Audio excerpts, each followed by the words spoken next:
You know, the Duke stepped up. He did what the Duke does, and with 3 points more in the bag. I was at work on Saturday. Hang on, Nick. You mentioned a legend there, Djukovic, but we also are joined tonight by another legend. Oh yeah, I forgot to mention him, didn't I? Who is it? No. Sorry. It's me, old mate. Portate! Good evening, everybody. Good evening. Good to be here. Hello, Tate. Oh, hello, everyone. Young as ever, mate. I promise you. What skin products are you using? No alcohol. That's what it's called. Is it? Yeah. You try it. I'll try it for an hour. We'll see. Then we'll see. Might get rid of a few wrinkles. And I was like, I got my phone on at work, and I could feel the place absolutely bouncing. It was proper St Andrews, and we still haven't got a full crowd in. But you were watching; the cameras were shaking. It's incredible. Who went? Yeah. Yes. Yeah. Me and Mark did, yeah. Okay, do a round robin then, Mark, and start off with obviously the tributes to Trevor, which I thought were absolutely superb. You know, we've lost a legend, but you know, to see all them scarves that were outside on the front of the Kop, I thought it was a lovely touch, smashing. Well done, Birmingham City Football Club. I criticised you when I think I need to criticise you, but you did a marvellous job there, and it's so good to see seating being put back in and the blue of the lower Tilton starting to re-emerge again. It is lovely to see. It was, I don't think I've ever. I mean, I've obviously felt, you know, amazing at St Andrews in the past, but this has just got a different feel about it completely, hasn't it? To anything I think we've ever experienced. It's just so good. It's, you know, the first impressions when you walk in the car park now and the badge outside, the lights up, the screens. It's just going to another level, isn't it? Straight away in like 4 weeks. It's unreal. It makes you want to go early. It sounds stupid, but it makes you want to go 2 hours early. Yeah. I mean, the build-up from 12 o'clock was unreal. I met up with the... Yeah, I mean, I saw Watto and I saw Adam, and we were just happy watching people arrive, you know, all the people for the boardrooms. We saw, you know, Mr. Brady turn up with Mr. Wagner. We saw people excited. He didn't just turn up there, Mark. He went to the pub with their lads, you know what I mean? Yeah. That's exactly what we want. No more, no less. You know, get involved, get with us, find out what we're about. You're American, you don't understand yet, probably, what you know the English football scene is all about. And he's doing the best job that he possibly can. Absolutely lauded it. I'll tell you what, I've never felt like this for 11 years. To be honest, sorry, Paul. I was just going to say one thing he does know a thing or two about is winning. You know, he's a serial winner, and having someone like that in the dressing room for the players before the game, he's just going to get that extra 10% out of every single one of them, I think. Yeah, and I'll tell you what else it did, right? It got 50% more out of the crowd as well. Yeah. Well, the whole day felt like we returned to the Premier League. It was like our first game back in the big time. It was absolutely fantastic. Yeah, I mean, best home game in 12 years, I'd say. Tatey, back when you played, who would you say was the most inspirational person in the dressing room then that you spoke to before any game? Was there any, other than Barry Fry, obviously? Was there anyone that popped in, and, you know, would David Sullivan ever pop in, or anyone that was involved at the board level? We had David Sullivan come in when he first took over with the Golds, and Karen Brady come in. I think we were playing Oxford at home, and obviously they come in and look like a mafioso, so we say. We're a bit scared, if I'm honest with you. So they give us a little pep talk about what was required, you know, and won that game 1-0. But very, very rare did David come in, or Karen, or anyone like that. It was mainly left to Baz. Yeah, obviously got the best out of us, and like our captain named Daesh, really, who gave us, you know, the ins and outs of what was required on that particular day. Mm-hmm. Yeah. Did TF ever pop in, Tatey? You do? Trevor. Mm. Trevor, when we played, when Trevor was there, Trevor was very quiet, unassuming. You know, he wasn't one to bawl and shout. He did his talking on the training ground. You know, he was very professional, Trevor. And he left it up to Frank Barlow, really. He's one of his coaches to talk to us. But Trevor Trevor was, I didn't really get on with Trevor, unfortunately. But, he's such a great player and such a great ambassador for the club. You've got to respect everything that he did for our football club. And it's such a sad thing that happened, a couple of weeks ago. But he wasn't one to bawl and shout, Trevor. And I think that came across his general demeanour, what you saw on, the TV and things like that. Mm. Yeah. One thing that I'd add about Saturday is we still need these people to continually turn up now. We saw that attendance the highest it could be, and that needs to continue. So as we move forward, 2020 it has to be there. 20,500, I think, was the incredible attendance they announced. But those people that, I desperately hope they're going to prove me wrong, but I just don't want people just to turn up for the fantasy factor of being there on the first day of the new owners. If you can physically get to a game, then get down there as much as you possibly can. And we know it's tough. We've said it before. It's hard for anybody in the current environment to potentially buy tickets, but there's always ways and means for those tickets.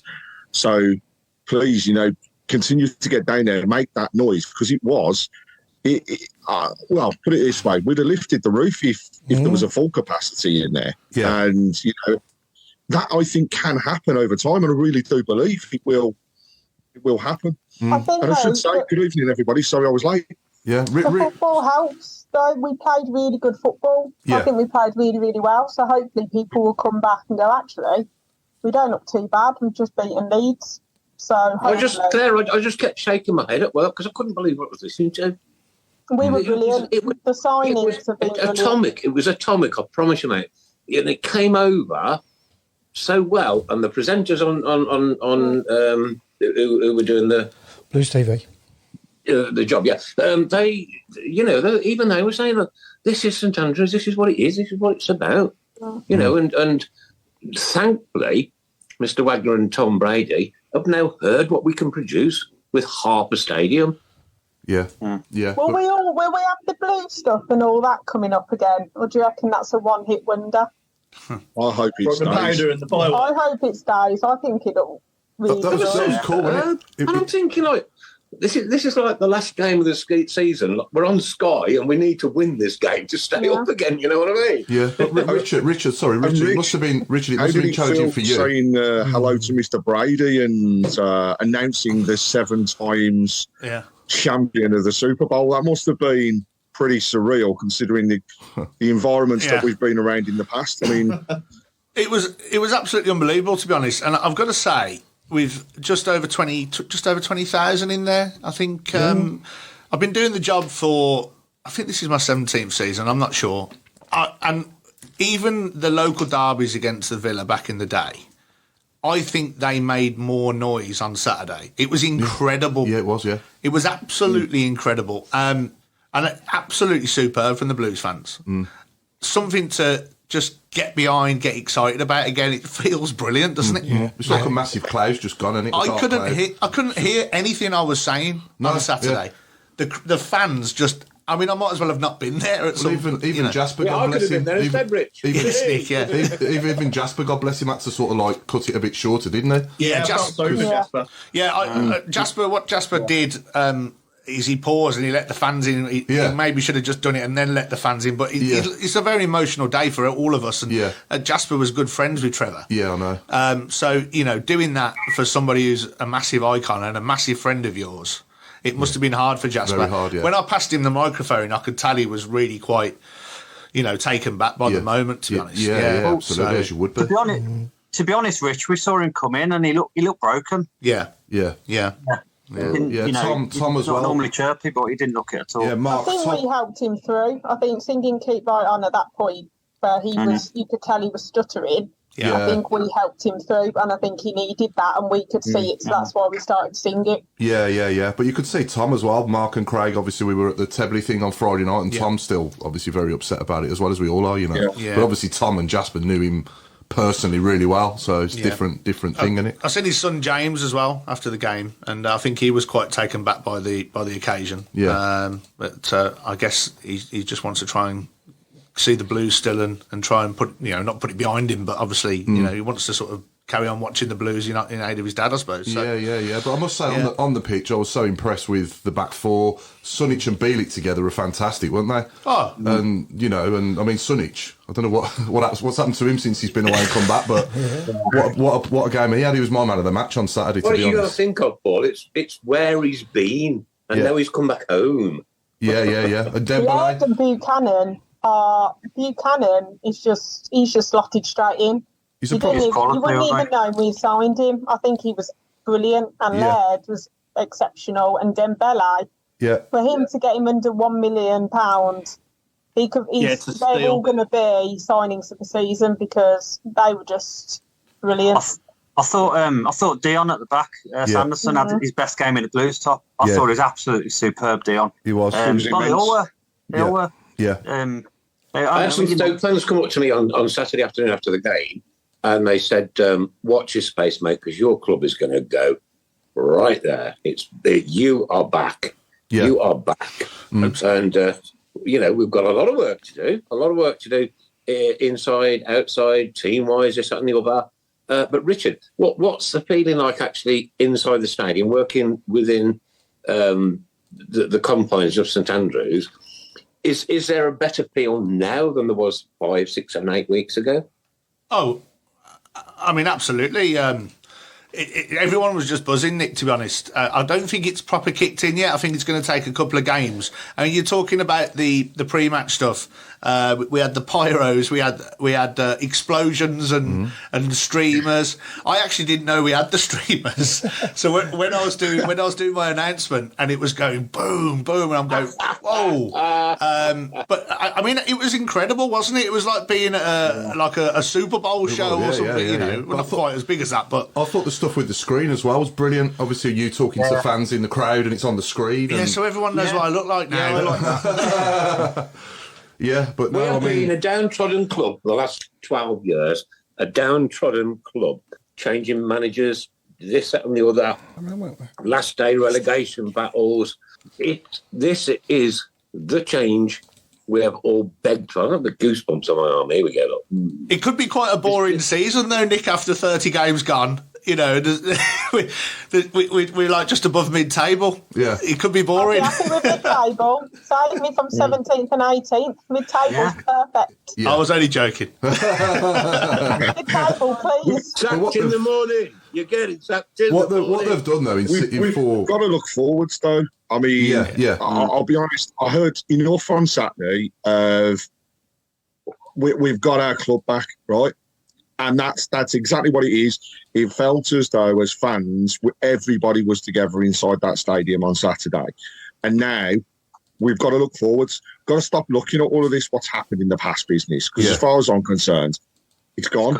Yeah. You know, I'm now looking forward to what we can do. And I know we can't forget what's happened, but everybody's got to stop talking about it because we've got new owners. We've got new people that want to take us forward. You simply can't change what's happened. You can only make tomorrow a brighter future for everybody. Yep. There's an old saying. And we can do that as fans. There's an old saying that the Craig think forward, glance back, and that's what we need to do. Yeah. Was you there, Tatey, on Saturday? We've got 3 signings coming anyway in the next week. Say again, Claire? I've heard we've got three signings in the locker. Okay, yeah. I've seen the striker that was playing. One was a striker. Yeah. Like one who was on loan from Cardiff. Can't remember his name. We've got another 2. And Ruddy might be staying as well, which is a plus. That's really good. Yeah, that's good news. Was you there on Saturday, Tatey? I was down in Cardiff with our under-18s. Okay. So we play Cardiff on at 12 o'clock. Okay.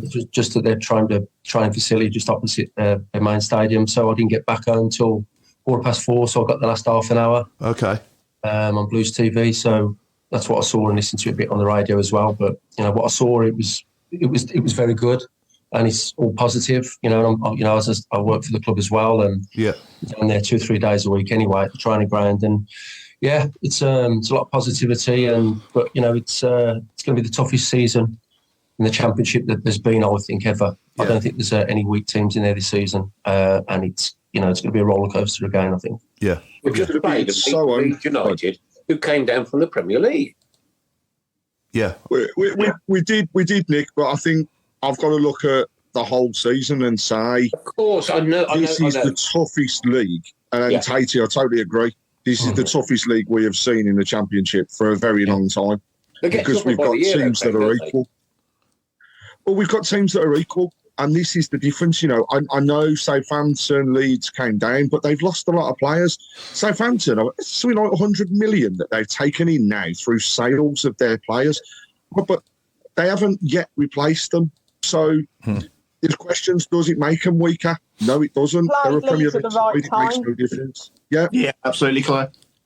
Yeah. and you know, I'll just go through some of the stuff on the shout box because it's going absolutely mental tonight, as you can imagine. But Dan Nash, man of the match for me was Dion Sanderson. He was like a brick wall.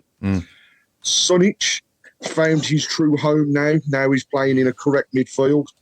Sunic is reborn from Kevin Kelly. Laird did well. People were offering in front of him. Sanderson, man of the match. That was some Jason Hughes. And Jason, good to catch up with you on Friday evening as well. So, yeah, good to see you down there. But you know, lots of comments again around Ruddy as well, and whether he is staying or moving on. So hopefully he is going to be staying with us. Lyle Taylor was at the game. Yes, he was, but I don't think that means anything. You know, perhaps he was working for the TV. We just don't know, or radio stations. But yes, he was there. There's no hiding those ones. And then we just look at let's not get carried away, especially if and when we lose a game. So Nigel, man, I couldn't echo that any further. Yeah, absolutely. We can't get beyond ourselves. No, one game at a time. But was we all confident? Yeah. Was we all confident when Dukey stepped up? Was we all confident? No. Neither was I. I thought he'd missed it. Did anyone actually think he'd missed it when he took it? Yeah, Yes. I did. I thought I did. Yeah. Well, such a great feeling though when he hit the back of the net, wasn't it? What a feeling that was. Oh. And Tom But whacked the also, behind what there a was going nuts. brilliant celebration as well. And I know it was, I believe it was his thank you to Trevor in a way, but the way he went and celebrated in front of the Nah, was brilliant. Craig.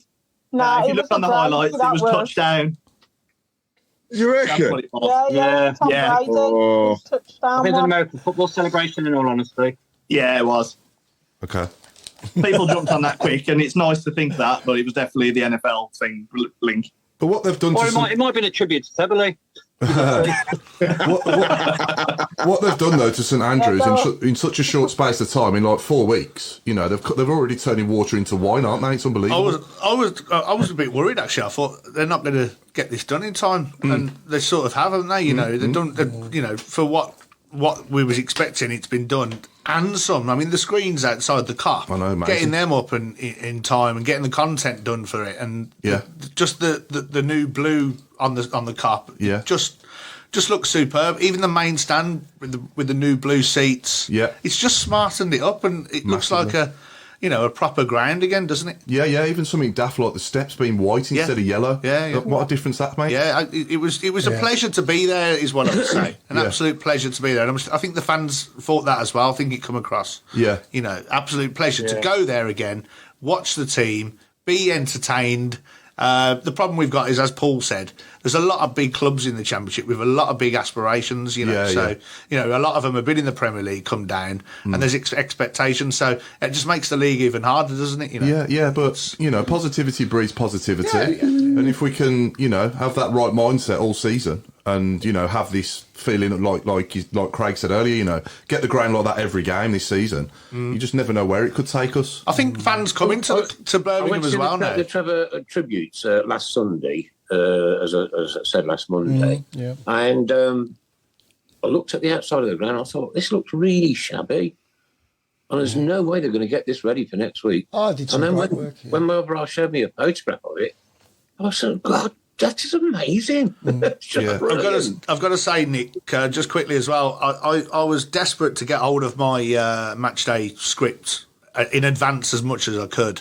No, I was desperate to get hold of your match day scripts. And I've got to give a bit of a shout out to Jake Malbasser, actually, from marketing, because I know him and all the office staff generally were there until about half 11, 12 o'clock on Friday night. Really? Still sort of dotting the I's, crossing the T's. And they'd been there since 8 o'clock in the morning and then back again on the Saturday. Okay, they're there to do that job, I guess, but that's a lot of time. That's commitment for you. Commitment. Yeah. Just to make sure that we could just get over the line and make the match day experience work. So a big shout out to Jake and all of his team as well, because they've worked really hard, as have all of the staff there. So fair play. Yeah, I just thought to say that. Can I give a shout out to a fan that came over to me and Mark while we were there? He was a fan of the show. His name's Barry. And he's been going down to the Blues since 1968. So, Barry, if you're listening, I told you to chat you out, mate. There you go. There you go. Well done, Barry. Nice one, right, Barry. Paul Tate, you've got to wish somebody a happy birthday. I have, yeah. Happy birthday to Mel. Happy birthday. She's a big Blues fan. And keep right on. Hope you've had a great day, Mel. No, sorry, Paul. She's a Paul Tate fan. She's a Paul Tate? Bloody hell, I've got one. Claire, explain. He's both. He's a Paul Tate and massive Blues fan. She's been going down for years, and she's part of her game too, so she'll love that. Thank you. Now have a wonderful birthday. Lots of love from everybody at the Tilton Talk Show. And, of course, Paul Tate. Paul. Did we all see the pretty iconic programme that they printed for the match? Yeah, I thought especially one to keep hold of, that is. I never got one, to be honest. The queues were massive. The queues for programmes was big. The queues for food. The queues for the shop. I've never seen a queue for the shop. It was just ridiculous. I was like, oh. But it's good, though, like even today, just to get the away shirt, the queue was massive. That's all that we need to keep putting the money into the club. Yeah, I was at the shop at 9. That's a question, guys. Are we still Booker Pies? Yes. Yeah, but they're more expensive. Yeah. I had one before the game. They're more expensive.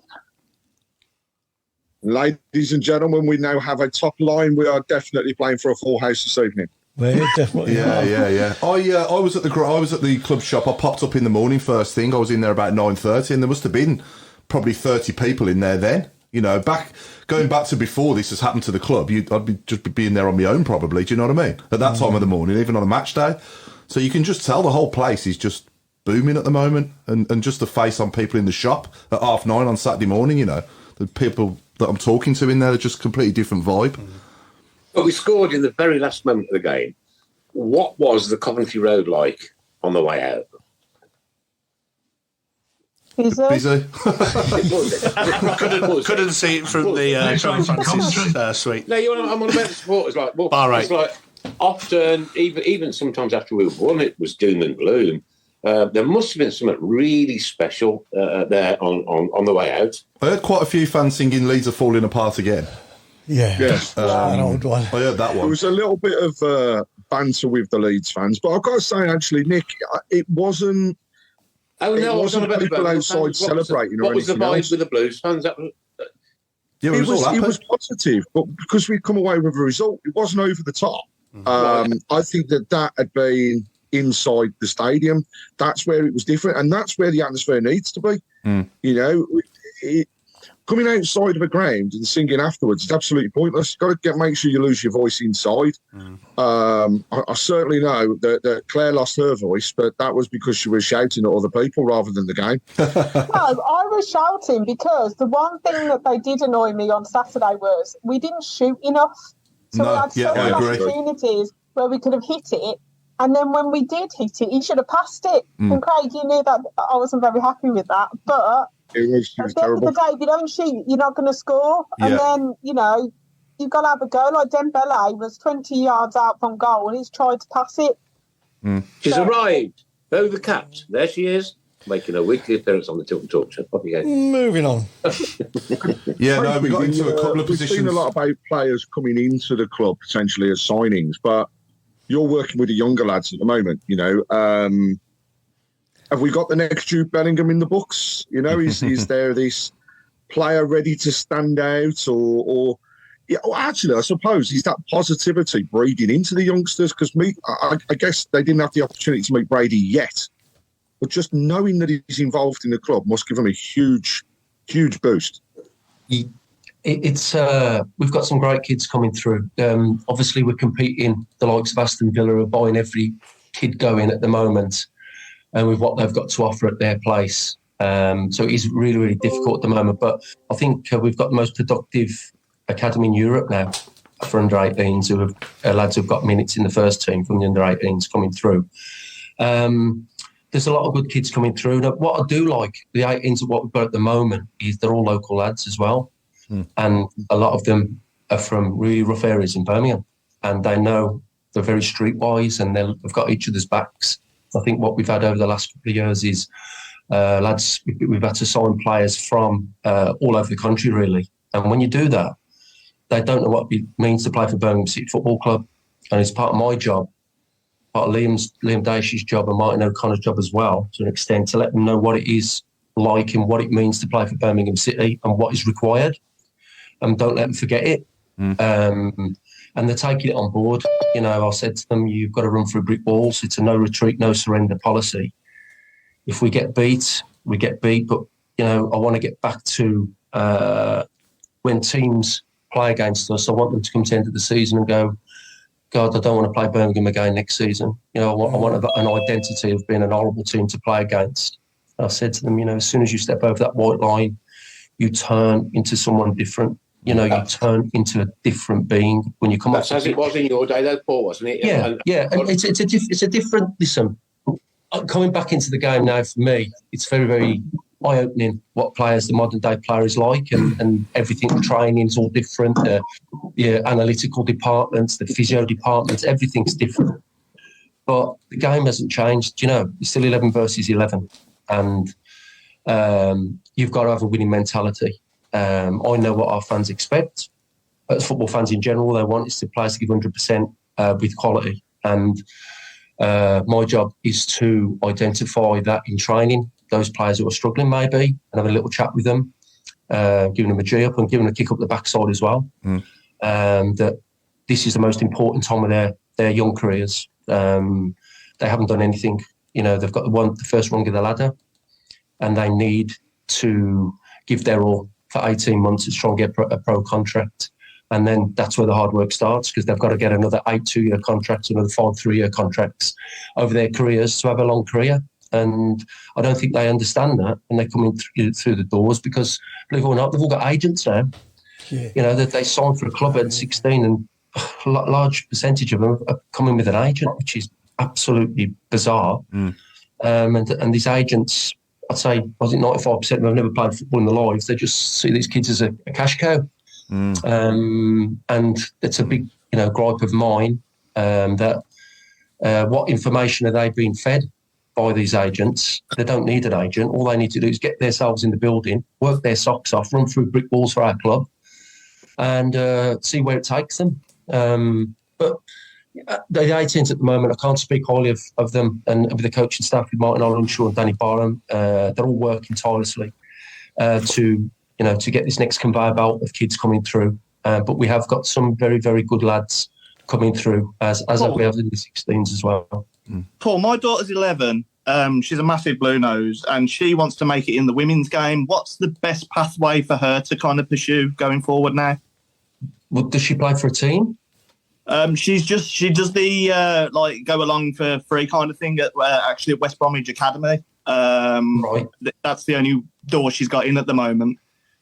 I think there are a lot. There's more and more girls' teams about now than there ever has been. I'd suggest going to when you join a team. It's all right joining a team, but if that team isn't particularly good, they're not going to be watched by scouts. The scouts will always watch the best leagues and the best players. They know they're not. You know that they know what games to look out for. So it all depends what kind of standard she is and what you think she is and where do you think she could play. If she's a very good player, look out for the teams that have got a good reputation, that she could progress. She's looking like she's going to be a good defender. She can put her foot in and make a tackle quite well. Yeah, well, that's good. That's nice to hear that she likes to get stuck in. Yeah, you know, it's always nice to hear, because that's a dying art in today's football, isn't it? Because very few players tackle and head the ball because it's. It's frowned upon, should we say? You know, the art of defending. Does scouts go around local schools? Sorry? Does scouts go around the local schools? I wouldn't have thought so. At secondary level now? I wouldn't have thought so. They'd watch Sunday football, Saturday football, JPL, things like that, you know. But our scouting system for the young lads, you know, I think every league, every team has been watched, you know, at every level. That is, but for me to say to your daughter, I'd try and get as high as you can very early, you know, because the standard will be high and it will raise her game. You know, when you play at a lower level and you're playing against probably with people who aren't particularly progressing really well, you know, it may stifle her. She needs to be playing very early from a good level, in my opinion, to get spotted. Paul, thanks for you, mate. Cheers. I must say that the ladies' women's World Cup tournament has been absolutely phenomenal, brilliant, superb. There's been some amazing football played there. Doing well. Yeah, it's brilliant to see. And the crowd. I'm at work, so I haven't seen any games. They're all on at 9 o'clock in the morning, aren't they? I think. Crazy. Between 9 and 11, yeah. Yeah, I'm obviously at work and I haven't seen anything, you know. So unfortunately, Get out! You're still in bed, Paul. Come on, just tell them. I'm up at 5 o'clock, me. Fair play. Every single day. I don't know why. I just keep on waking up at 5 o'clock. Excited. So I used to get in at 5. I used to get in at 5 o'clock. Now I'm waking up at 5 o'clock. So I said, you know what I mean? So there we go. Richard, I just want to ask you a question, mate. Where do you watch the game from then when the game's actually on? Where are you sat watching it? Because I know obviously you announce the subs and all that as well, don't you? It sounds very glamorous, Paul. I'm in a box, but above the old tunnel in the main stand. Oh, okay, yeah. It's not really glamorous. Yeah, it's probably one of the probably the only box that's never been done out, I think. Yeah. But we don't mind. We just get on with it. Yeah. And back in the day, obviously, when we all used to go, ooh, when the opposition makes a sub. So, do you remember when the guy used to repeat the person's name? Yeah, so that was a guy called Keith who did that, I think, originally. Think it needs to be reborn? Well, I'm sort of still doing it. I wouldn't repeat it. I think it's a little bit cheeky. But I thought that it was. I knew about. Obviously, when I started doing it so many years ago, I knew that he used to do that. Yeah, I think the guy before me did it as well a little bit. But I thought I'd carry it on, see what I could get away with. Yeah. But it's frowned upon sometimes. But it's actually, if you actually listen, I'm only actually just questioning it when I say it. I'm not. It's not actually disrespectful. If you listen to how I do it, it's actually like going, like, who? Are you sure? Yeah. So, yeah. It's my favourite thing at the game.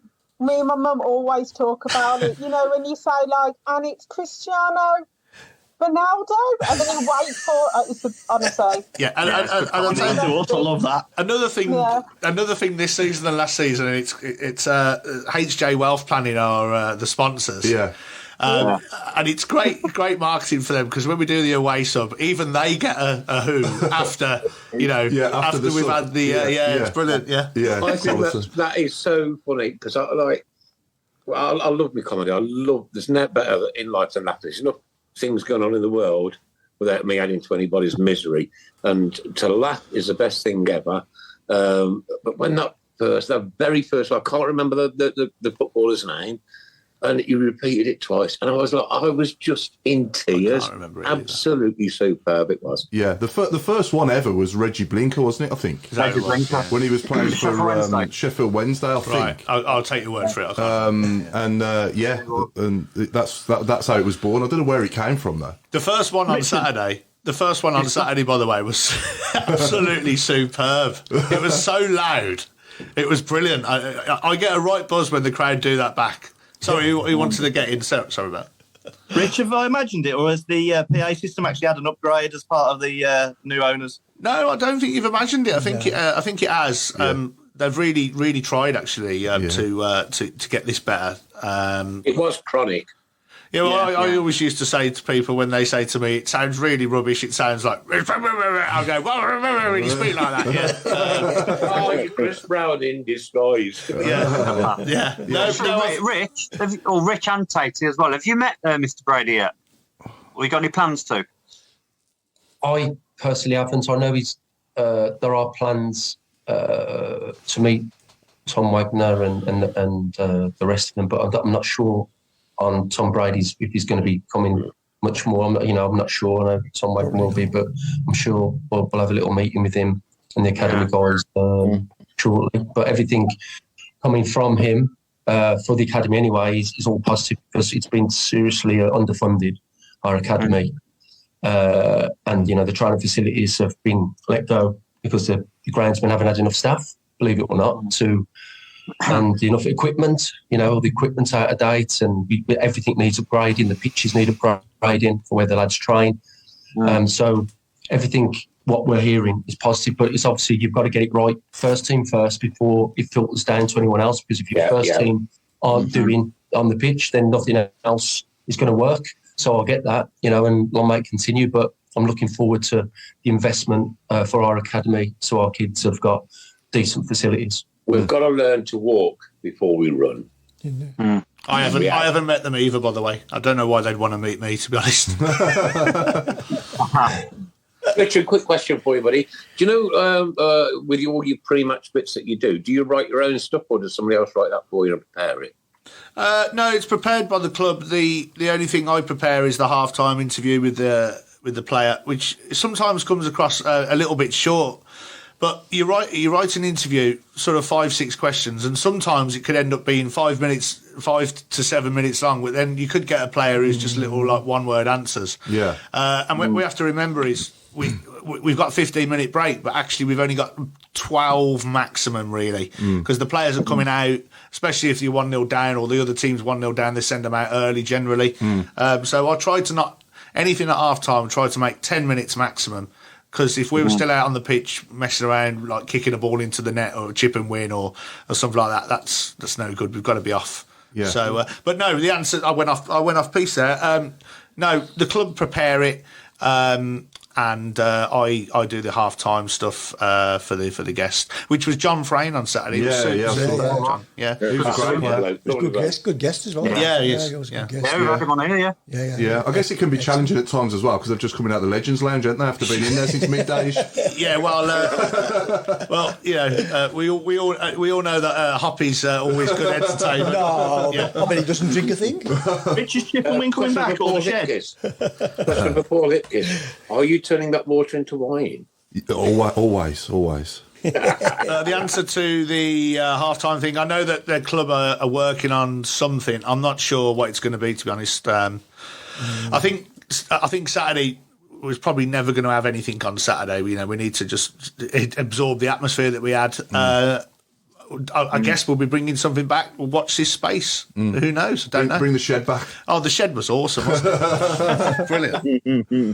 Did we see the new flag that was unfurled on the Tilton? Yeah. New smelly flag. Very good. I know. Yeah. Where's the old brand new? It don't smell yet. It will do. It will do. Yeah. Time. Yeah, it was lovely. I was.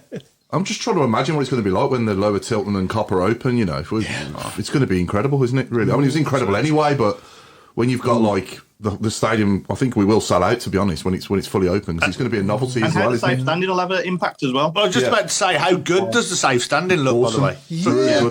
So when it was first proposed, I was under the understanding it wasn't going to be all of the lower.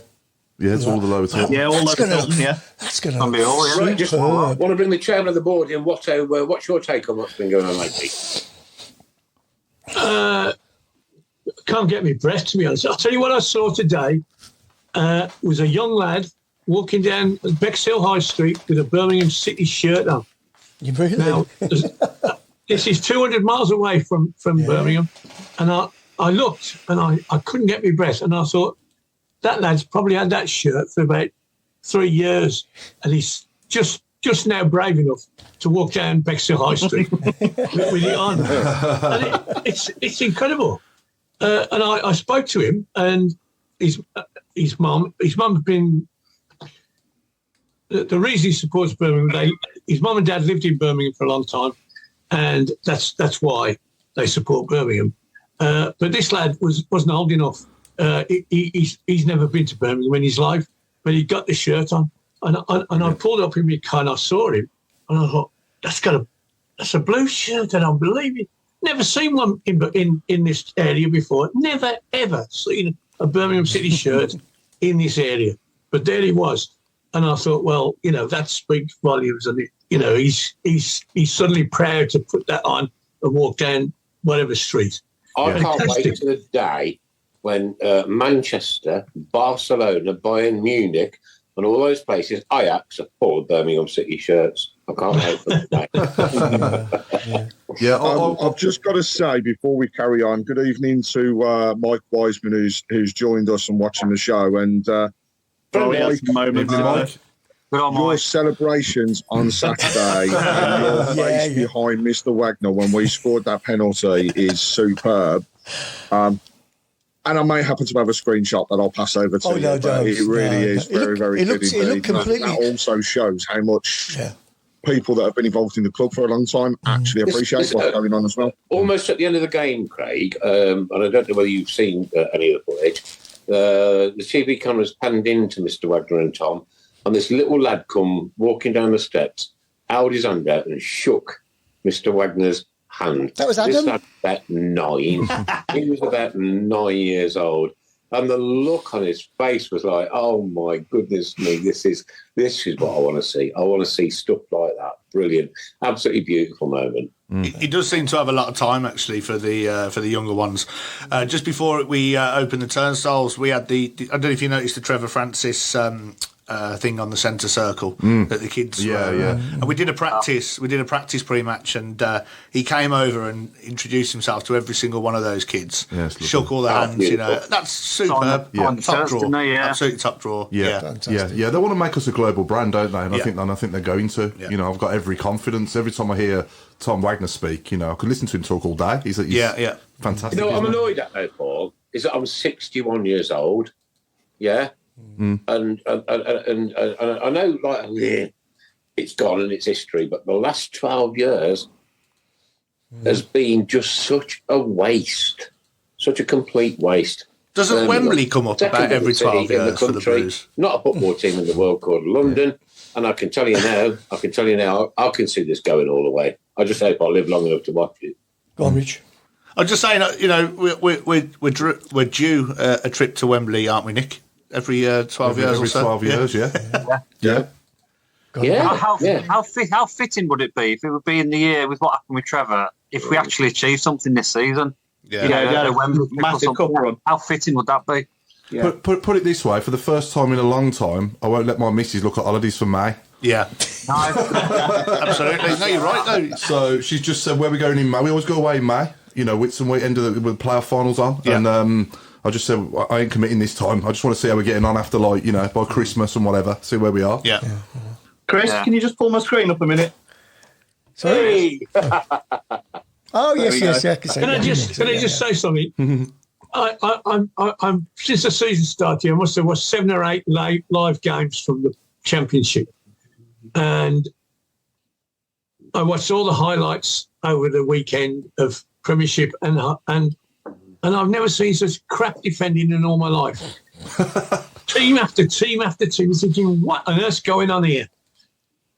The only team where I can say we were almost perfect was us. Yeah. That back four is tremendous. The 2 fullbacks are top draw. They're going to be greats for us. Yeah. They'll be people in 20 years' time saying, remember them? We had them 2 fullbacks.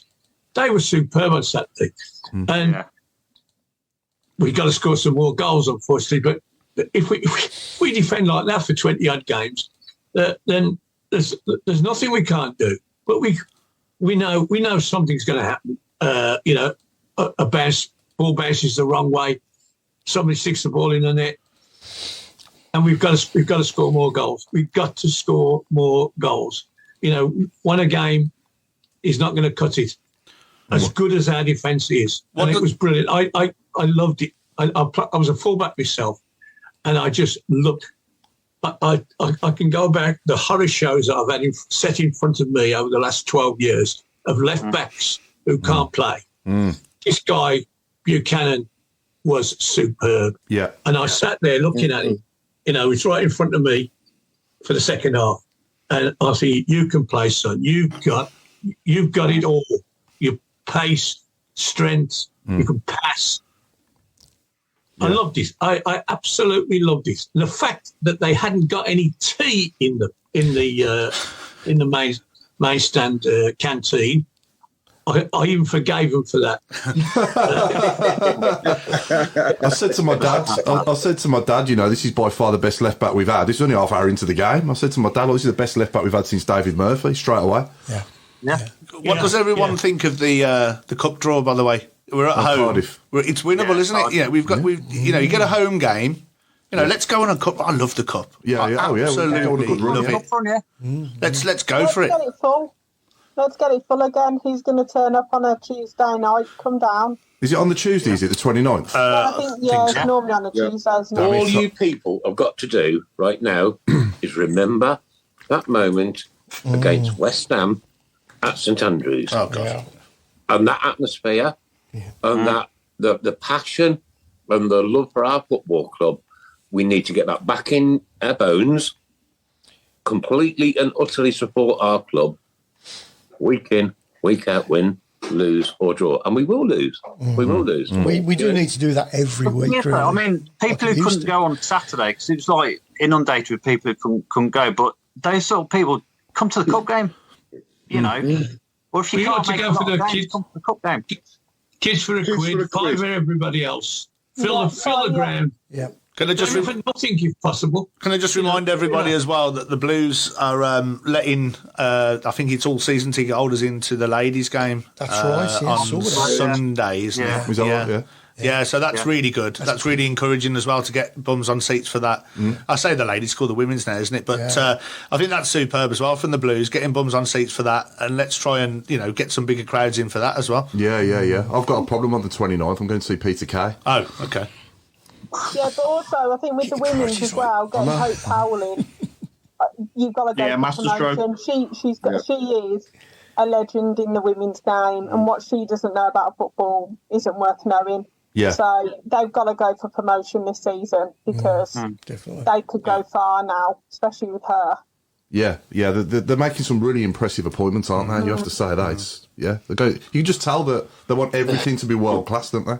Everything's got to be elite. Absolutely. I think if we can get some bums on seats there, especially this one, I'm not saying it's I don't know what they're going to do with the tickets, but this one free on Sunday, I think that's great for families as well. Just go down, have a day out. Yeah, it's great. Yeah, definitely. What time's kick off? Oh, you've put me on the spot. I think it's 2:00. 2:00 for women's. Yeah, 2:00. Tate, question for you, mate. Apart from football, what's your best sport? What was or still is your best sport apart from football? Darts. Yeah.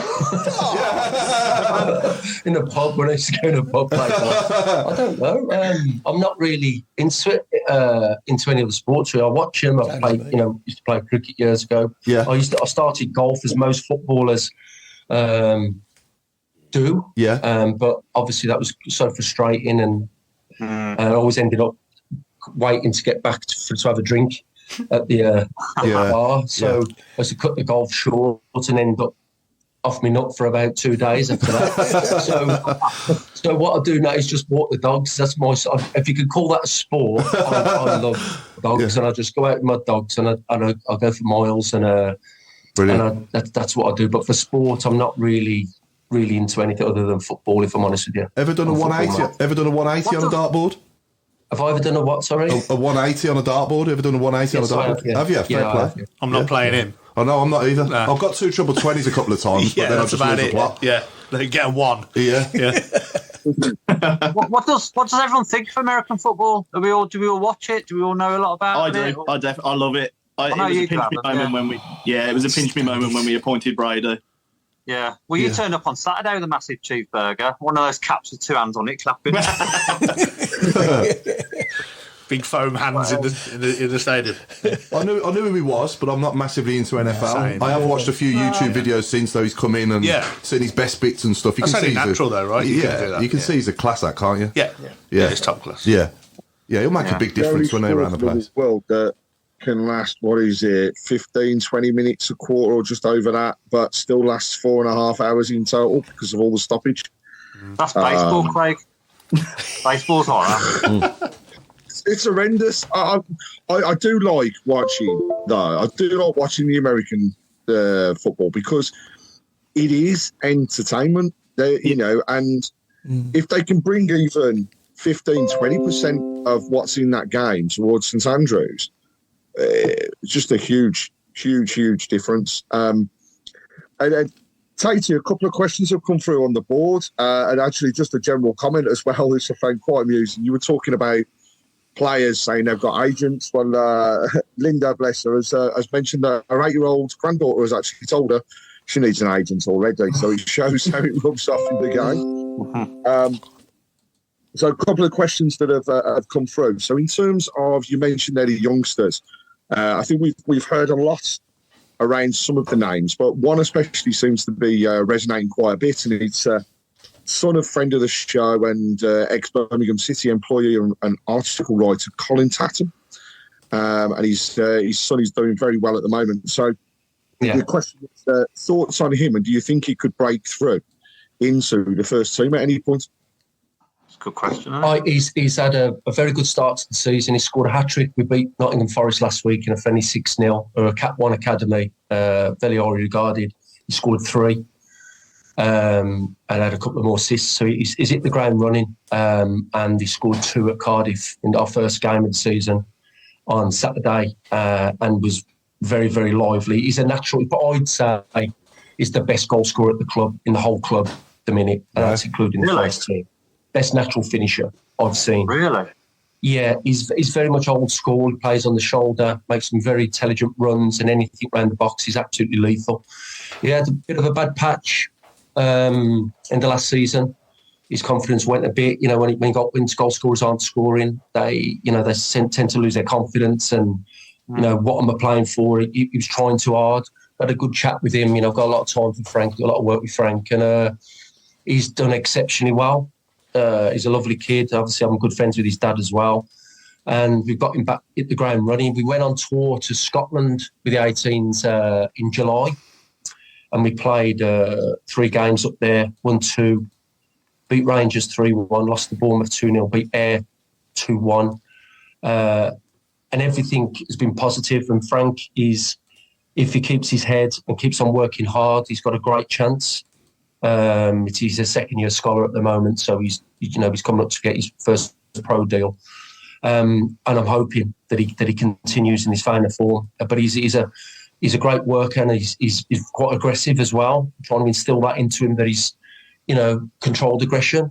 You just can't go around the pitch kicking players these days, unfortunately. But he's learning his trade, shall we say, and he's taking it all on board. But he's one to watch out for. I love the way he plays. His runs that he makes, and he's just a natural finisher. But he has got a great chance, Frank. Really good chance. When you have players like that, Tate, do you have the seniors or the senior players that have a little look when they finish their sessions and stuff? I not really know, because the seniors now are trained down at Henley in Arden. Of course, yeah. Down there, and we're based still at Wastills. But last season, I got a few of the second-year scholars. I got Lukas Jukovic to come and have a chat with a couple of with Frank, with Ben Beresford, who got his first pro contract, about what is expected from them to when they step across that white line, how to hold the ball up, runs to make. And Juki's been brilliant with them, and that's part of my job as well, is to get them, the senior pros, to integrate with the youngsters, and the youngsters look up to them, and to get to pass on the tips of the trade, really. And players like Lukas Jukovic is great for that. I was going to say, can you see Juki coming into coaching yourself? Do you think he'd make a good coach? Do you think he'd do it? Yeah, the knowledge that he's got is invaluable to youngsters coming through. There's not that many ex-pros at our club in the academy. I think there's only Marcus Painter and Liam Dash, who's the academy director, who have played professional football. And I'm not saying there's nothing wrong with that, but it's always good to have, the players look up to youngsters. Deeney might have gone down that route. Players. Sorry? I thought Deeney might have gone down that route. He might do. When I spoke to him before he, at the end of the season, he had a lot of offers that he was considering, and he probably will. I know he's doing his badges and that, and he probably will. He is a leader, Troy. and he's well respected by youngsters, you know, from where he's come from, off Chelmsford Wood, and he's forged a great career in the game and off the field now. Yeah. He's got his work on the TV, his work on, you know, for the various newspapers, but he should go into some form of coaching, because he's got a lot to offer. There's a lot of pros, you know. It's different, you know, when you come out the game and, you know, just because you've played the game doesn't make you're going to be a good coach. Do you understand? There's a lot of hard work that goes in by the coaching department, you know, and all the hard work that they go and do in their badges. It doesn't mean you're going to be a great coach. A lot of players have found that out. It's really, really difficult, you know, to work with youngsters coming through and to get the best out of them. You know, it really is hard. I think, what level are you at now, though, Paul? I don't coach. I'm not coaching any of the kids. I'm a mentor. Okay. I was working in schools with kids in gangs and things like that, and drugs. And then I got offered this opportunity by Craig Gardner to come and work with the lads. So I work alongside Liam Daesh, identifying lads who may be struggling.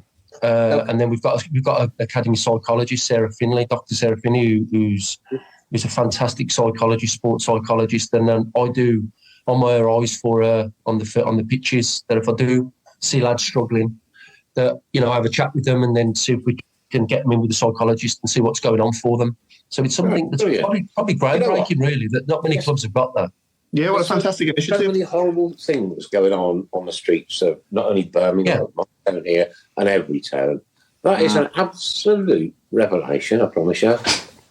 We've got a lot of lads who come from inner city Birmingham who, you know, they step out of their doors, postcode lottery, you know, the areas where they live in Nansworth, Newtown, Lascelles, that we've had to move from those areas and put them into club digs, you know. So that is very dangerous. We identified that they have, you know, it's roulette for them. If they turn out their door and they go left, they could get shot. If they turn out right, they could get stabbed. So we thought, you know what, best thing for these players is to move them into safe areas, give them the support, give them every opportunity to become a professional footballer and just concentrate on being a professional footballer rather than going out of a night and worrying about what's going to happen. And brilliant work. But what happens to that child when they're then told they're not good enough? Well, we've got things in place for them now. We do monitor them. We do keep in touch. We try and get them other clubs. Mm-hmm.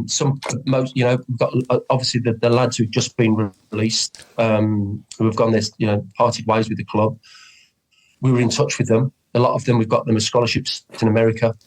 In their scholarships playing football. So there's a lot of aftercare that goes on then. Yeah, there's more aftercare than what was when I played. Well-being, isn't it? Yeah, it's player welfare, player well-being. Obviously, the disappointment for a player, you can imagine these players have devoted 10, 12 years of their young lives to becoming a professional footballer, and then they get told, I'm sorry, but we're not going to get you a contract. It's absolutely heartbreaking for them. But it's not the end of the road. And I've tried to have a chat with them, have meetings with them to try and get through to them. I played with Lee Shaw, who went on in our youth team, or just between our under 16s, and he got released, went on to Torquay, spent 18 months there, went to play for Man United, England, and he had the absolutely fantastic career. He obviously lives in Spain now.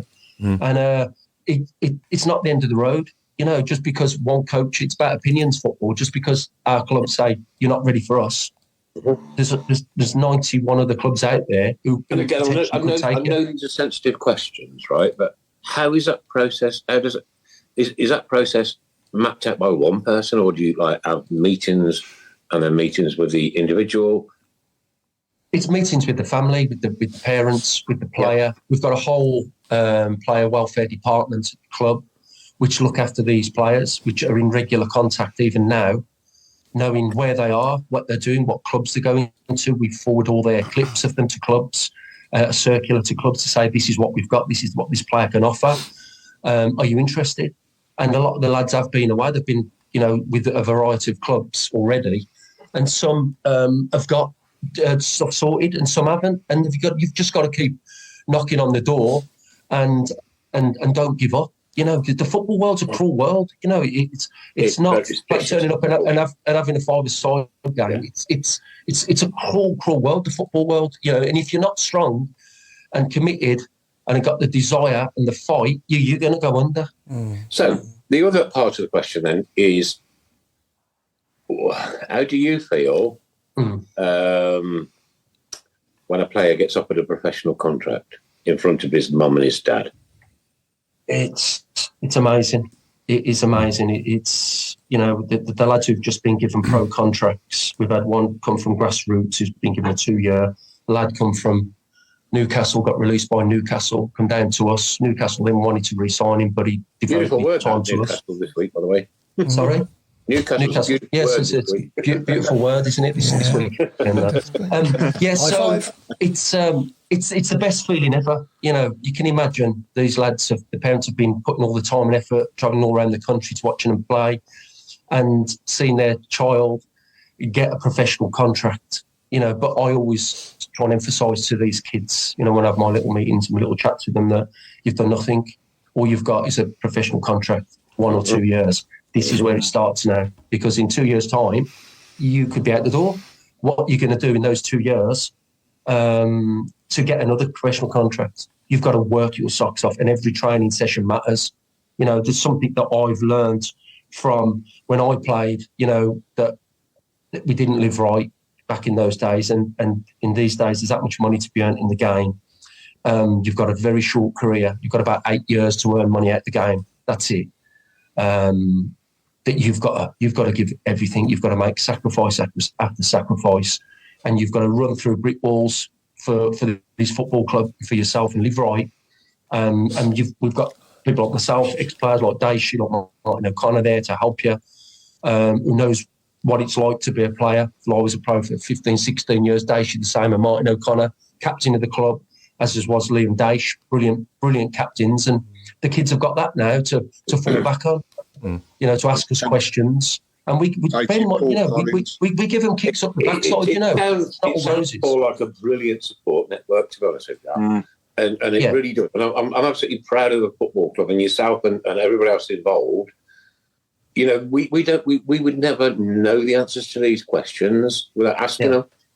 And to have this opportunity to ask, they're very sensitive questions, right? We're talking about very young people that are, you know, growing up, so to speak, in inverted commas, either making a career or not making a career. And, you know, to know that support network is still there for them when... Well, I had a meeting with them, was it the 21st last week, or I think it was last week, and, you know, they're struggling as a unit, they're struggling. And I just said, what you don't want to do is sit here in 12 months or 18 months' time thinking, what could I have done better? And if you get released, what could I have done to get me a professional contract? Do not leave it in the dressing room. Do not leave it on the training pitch.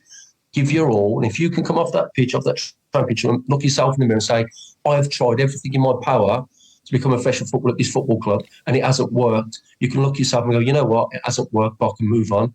But don't leave it in the dressing room or on the training pitch and you haven't trained correctly. Right? Because you're going to have myself and the rest of the coaches are going to give you a kick up the backside and don't come crying to us saying, well, I've only got a professional contract, because we can say A, B, C, D, E, F, G, H, I, whatever. This is why you haven't, because you haven't done what's been requested of you. All right? And what the talent that you have is you've wasted your talent in the last 12, 18 months. Don't leave it in here. Do not leave it in the dressing room. Get out there, you train hard, you live right. Okay, and you've got the backing. Anything you need will back you up, as long as you give 110% for this football club. If you're not, I'm going to give you a kick up the arse. Martin O'Connor's going to give you a kick up the arse, and Liam Daesh is going to give you a kick up the arse. That's 3 swear words. You know, and if they survive the first one, then they've got 2 more. We can swear allowed to say arse. Don't worry about it. Tatey, some of the comments that are on the board. Great to have a good insight, Nick, Craig, isn't it? Go on, Craig. Just to say, so many questions that are coming through, and so I'm just a general comment first of all from Paul Collins. He said, "80, you should coach. You were an amazing player." He'd love it as well to see Brian Hughes at some point getting involved. What he's also passed comments of, which I think is absolutely spot on, is managers as well make or break a player. And that at some point, every player has been turned down. So, it makes sense with everything you're saying. There's another question that's around, do you think now that we're linked with the American side of things, that actually there will be opportunities for potential scholarships out in the States, where I think we're seeing an increase in the game? Possibly, yeah. I mean, we've just had a couple of lads go across to America who've just been released from their scholarships. Every year you have companies come in and they do presentations for the kids of the scholars, and this is what we can offer you if you don't get offered a professional contract. And the kids, it's a fantastic opportunity going to America for 3 or 4 years. A lot of them living there. It could happen. I'm excited to what could happen. Obviously, tour in America with the first team. I'm looking at things like that, and for our academy as well. Pre-season we normally go playing the Cheltenhams, Northamptons every single season, and the fans are going, "Oh, not them again." Do you know what I mean? We might as well have a good link up with them, But will we be playing in America? Will there be something happening over there? For the brand of our the undefeated brand of taking Birmingham City Football Club over to America. I'm looking at all things like that, and we're very positive about the future. I only want the best for our football club, and I'll run through a brick wall for our football club, and so will a lot of the staff down there at the moment. The kids are in safe hands at the moment, and onwards and upwards. I mean, to be honest, sorry, Craig, that's inspiring to hear, that side of it. We don't often think of that side of it. So that's brilliant to hear, that is. Tatey, back when... sorry, Craig. Rich, question for yourself. There is, of course, Mark at Birmingham in Alabama. Yeah. Go on, Craig. Jason McDonoghue's asked, Rich, during lockdown, you did the fantastic fundraising event with the DJing down at St Andrews. Are there any plans to do another one? And do you think we'd get fireworks and laser lights again for that one? It was absolutely brilliant, wasn't it? Even though I do say it myself, it was absolutely superb. And Joe Hunt and Andy Ball as well, great. JK as well. I've spoken to Ian Dutton a couple of times about it, and I know Ian Dutton was absolutely amazed by the event. He phoned me about 10 minutes after we went off, and he said it was one of the best events he's ever seen at the Blues. I'd love to do it again. Ian knows that I'd love to do it again, and maybe we could do it even bigger and even better next time. So I'd be all over it. It was a lot of hard work under very difficult conditions at the time as well. So I would hope to say yes to whoever asked the question. Hopefully. Maybe one year, Rich, you could do it in Times Square. That would be good, wouldn't it? That'd be good. You can only dream. The buttons to bring in the new year, Rich, and announce it. Tatey, just coming back to your role for a minute. Tatey, just coming back to your role for a minute, mate. Back when you played, who was your biggest mentor, and is there a lot you're taking from them now into the role you're doing nowadays? Well, it's very much a drinking culture, wasn't it, when I played, when I first broke into the team. But I always allude to Liam Daish as a captain who just held everything together under Barry Fry's era. He was just a leader. And even now I work, I speak to him every day and I work with him as well. And everything about him epitomises Birmingham City Football Club. He wants the best. He wants the best for every player at our club, every young player coming through, and he held our club together. When you hear Barry Fry talking about the pressure was on to get us promoted, to win every game, to win the cup. And I think I genuinely do believe if it wasn't for Liam Daish and the drive that he had, we wouldn't have got there. I mean, I shared a room with Daish the other week in Glasgow, up in Largs for our under-18 tour, and he even started verbally me at 7 o'clock in the morning. Absolutely brutal to me about how I was looking, how my legs were like sausages. I had 3 chins, and I'll be dead in 2 years. And then just walked off. And then that was at 7 o'clock in the morning. I thought, bloody hell, he must have had a really bad dream. But you know what? I took it on board. I've lost a stone since then in weight. And I looked at myself and I went, you know what? I am eating 12 almond slices a day. And maybe he has got a point because of my addictions. I'll go into things quite mad, whether it's satsumas, melons, almond slices. I can't stop. So I took on board, and when he speaks, you listen. So even to this day, I really respect what he says, and as a mentor. And when he speaks, I listen because I know that he was a top professional. He wants the best, and he's a man to be listened to. Yeah. You know, and I think it could only be for the benefit of our club to have someone like him leading our academy and leading our kids forward and leading the club. He's been a manager in the past, and he knows how to win games, and he knows what he wants. You know, and for me, you know, I do listen to him. Probably the only one in the game I've ever listened to, really, if I'm honest with you. Can I share a room with him next time? Yeah. Yeah. Rich, another question has come through, which I think this one's so good. The names of players. We come across what were very, very basic names to start off with, and now we have every name that seems to come from under the sun from every country. Yeah. You have to practice. No, I don't even get a chance, and it's a nightmare because in the Championship, you're not watching these players week in, week out because they're not televised as much. In the Premier League, you see a name and you know how it's pronounced because you see them every week. But in the Championship, it is an absolute nightmare some games, and I'll go to the other team, one of the assistant managers, and ask them, how'd you say that? And sometimes they wind me up, and I'll say it wrong because and I truly believe that what they say is correct. Yeah. But there's actually phonetic things that have been brought out now for each club, I think. So each club's having to do a phonetic alphabet of how they're spelt. But no, to answer your question, just a lot of researchers at last minute.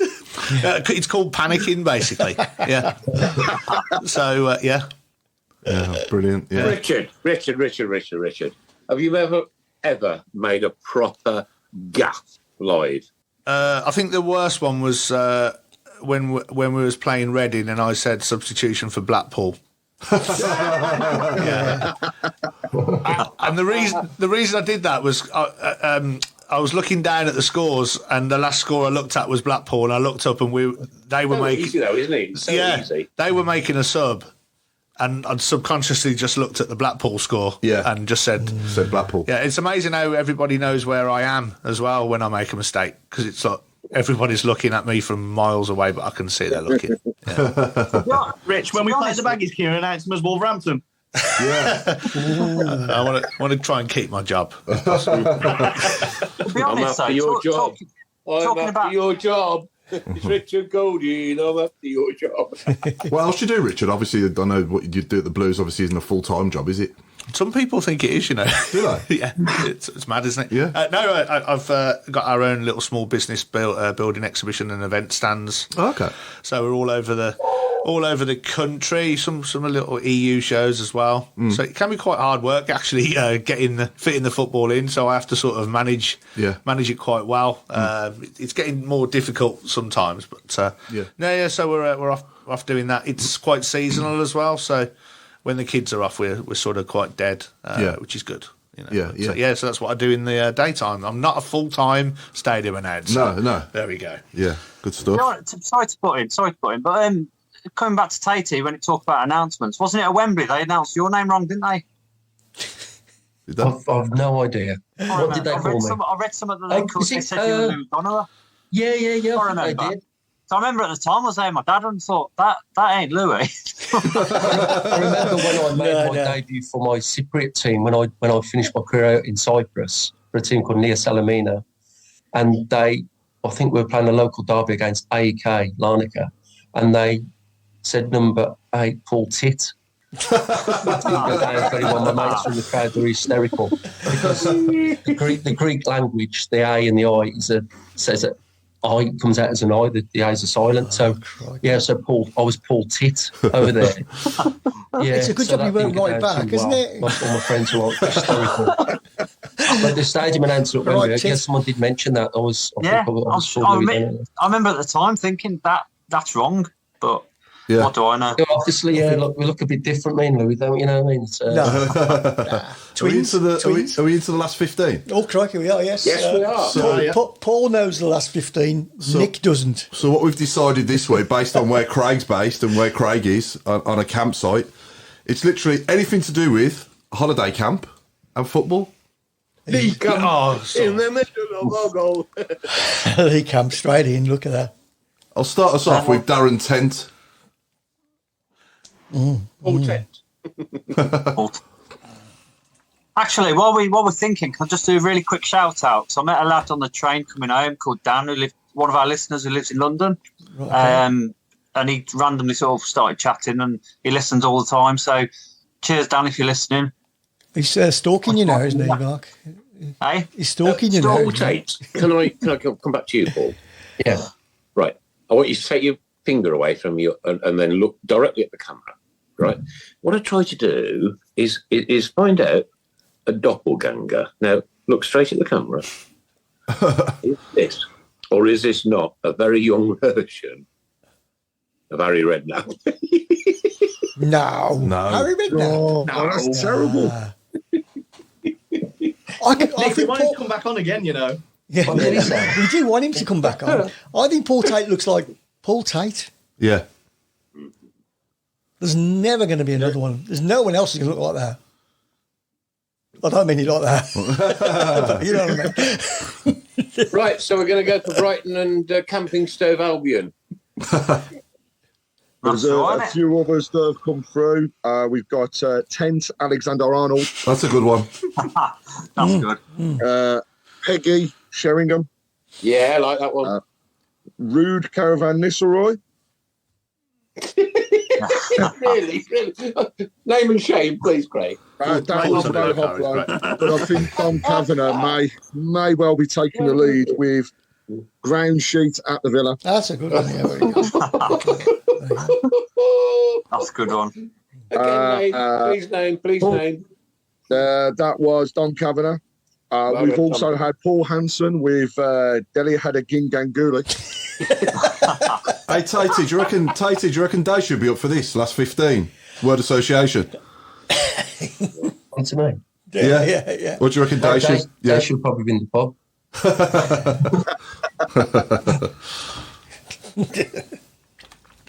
We've also got Portaloo Macari from Jason Hughes. Superb.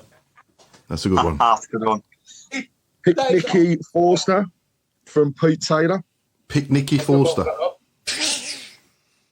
These are good tonight. These are Borussia Mönchengladbach from Brett Stanley. That's a good one. Lee Geary has said Jack Butlins. Not bad. Michael Woods, I think he's pushing it a little bit because he's gone with Andy Tent Peg instead of Leg. I don't think that one should be allowed. Mark Hopkins, Jonathan Grainsheet. Superb again. Yeah. You got any? Ray Hobrock, brilliant. Cheryl Block Madston. Oh, superb. Yeah. Have you had all afternoon to think about these, though, Paul? Yes, they have. I've only said one. I have another question. I've been watching them on the group. Totally stumped. About 2 o'clock this afternoon, so we can do some research. All these comments, they weren't on there. Please, everybody listening, don't think that they're very, very clever. They're not. I can't think of any more, and I said about 5 earlier. I can only remember one. Oh, yeah, I'm trying to think. Just going back to our list, just to see if I can shout any out. Liam Daesh, hard as nails, Baz said he'd head an aeroplane if he wasn't far wrong. And he Absolutely wasn't far right, yeah. I loved him when I was younger. A brilliant player. Well, loved you all, Tatey, in that squad, 95. Brilliant. What a squad. Mark Ward in midfield, Peter Shearer, yourself, Donowa, Jose Dominguez, Kevin Francis, Steve Claridge. What a team. All from memory, that was, wasn't it? Oh, it was, yeah, absolutely. All from memory. Gary Cooper, left back, he was a good player. Yeah. Who was Jonathan Hunt, remember all the hat-tricks he used to score from Jonathan Hunt was class, class player. Yeah. Gary Paul, right back. Gary Paul. When you're camping, just before you go to bed, you have a hot chocolate. Yeah. You do, well done. Yeah, Benno in goal and Dave Barnett, and we had players like Andy Saville on the bench, didn't we, and in and around it, and people like that as well was involved. Neil Doherty, he was a good little player, Doherty. Neil Doherty, didn't get much of a chance, but he never let us down, did he? No, Paul Williams. Remember Paul Williams, the striker? Yeah. He scored, didn't he, in the semi? Ken Charlery. Ken Charlery, he weren't bad. Yeah, he was decent. Here's a great question, Tate. If you could have a tot with anyone dead or alive, who would it be with and why? Have a what, sorry? If you could have a tot, a drink, when you used to drink, with anyone dead or alive. Probably George Best. George Best. That's a good show, isn't it? Yeah. You'd only have the one, though, wouldn't you? Absolutely. Oh, God, yeah. Bestie wouldn't have many, would he, either? No. So some of the others that some came through earlier, and some of the others to shout out now. We've got Windbreak Shay, Sand Dune Bellingham. It's hotter in the sun. Like it. David Deck-Cherham instead of Beckham. That's a good one. What about Denver Bar?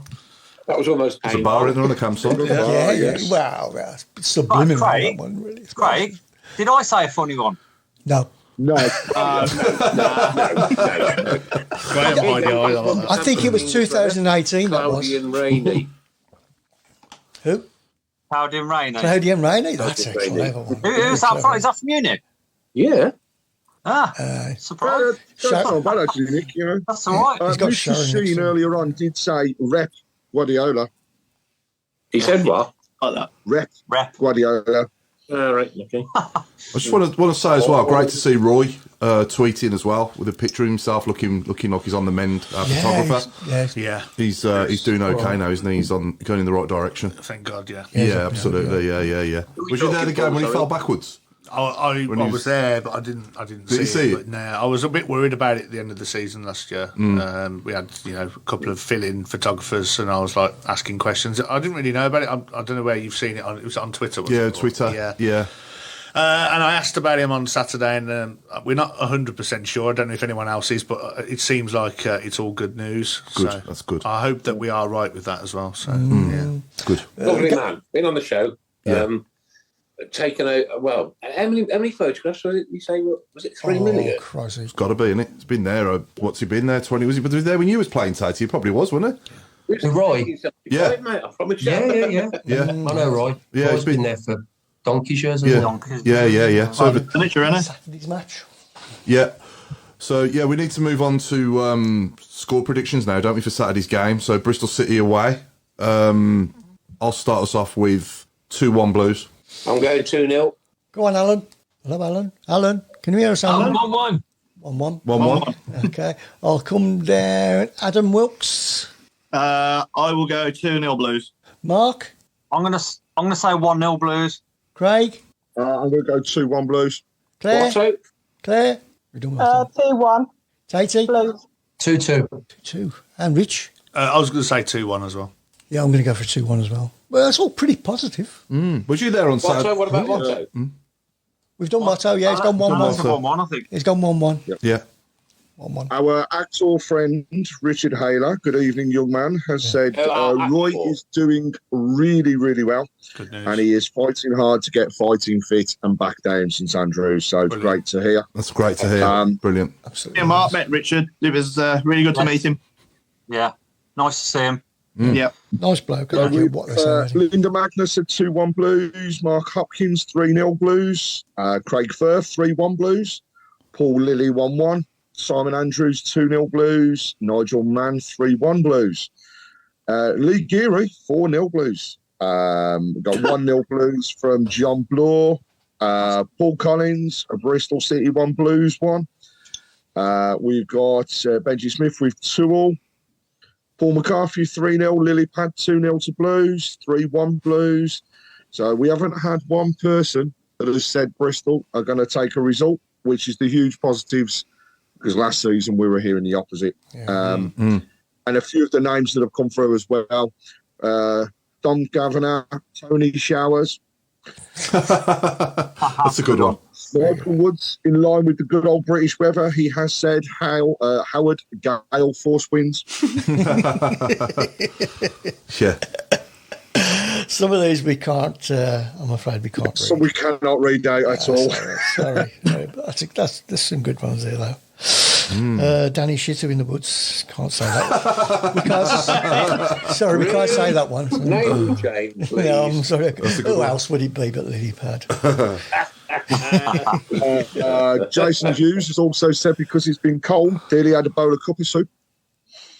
Yeah. don't have a cup of soup in a bowl. Daly had a bowl of 10 pegs. That's quite a good one. That come from Daly had a bowl of cuppa. I mean, for me, that's the outright winner without a doubt. Chris Brown, Michael Woods wants to know what happens if we get a 6-0 this season. Well, it still stands, you know what I mean? Still stands. I've got the thong at the ready as I speak. Just laughed at half our listeners there, Chris. I've got a camera down there. Visions right now. I'm probably Yeah, no, it still stands. What about Ricky Yotto? As in yacht, Ricky Yotto.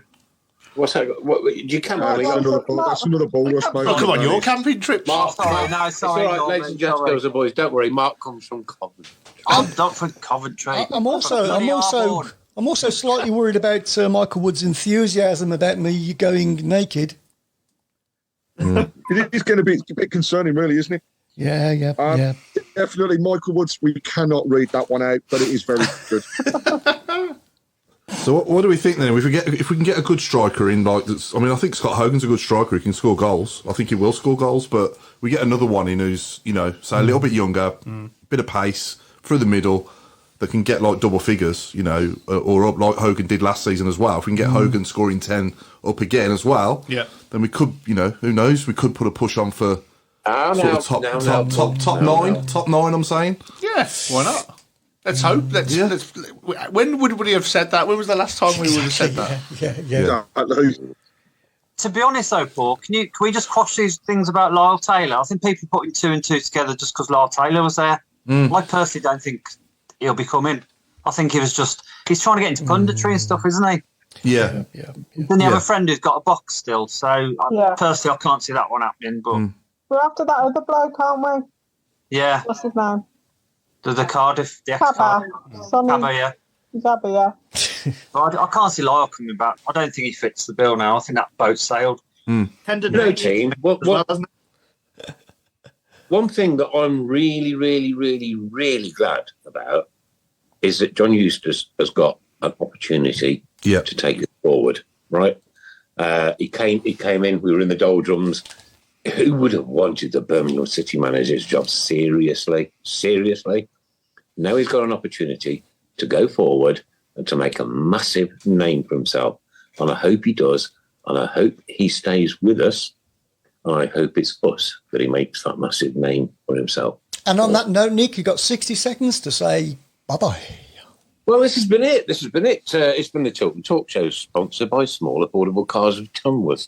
And it's been an absolute pleasure tonight. So we've got Adam Wilkes. Thank you very much. Been a pleasure. Mark Adams. Yeah, have a good week, everyone. Take care. Kevin of the Ball. See you soon. Good night, everybody. God bless you all. Lovely Craig Eblin. Good night. See you on Saturday. The one and only Paul Hipkiss. Good night, all. Keep right on. Chris Brown. Good evening. Goodbye. Richard, I want your job, once. That's all, Thanks. I just want a pay slip. I don't need to get paid, but I want a pay slip from Birmingham City Football Club to put on my museum wall, right? You can have one of mine if you want. You can pay the tax on his. There you go. Thanks, everybody. Keep right on. It's 3 minutes work. Good to have you on, mate. That's all it is. And the one and only. Richard, take good care. And who have I missed? Mark Adams. Nobody important. Craig and Paul Tate. Craig, of course, Craig. Yeah. Good night, everybody. And we've had some wonderful guests tonight, but we also have another one joining us now on the 4th of September. So watch out for details of George Paris joining us on the show. Superb. And we're going to let the good old Blue Nose himself, Mr. Birmingham City. I want that T-shirt. I don't care where it is, Paul. I want you to find it. I got it. He's got it framed at you, Paul. He's got it in the frame. It's in a frame, isn't it, Tatey? You had it framed, didn't you, Tatey, last time you came on, I remember.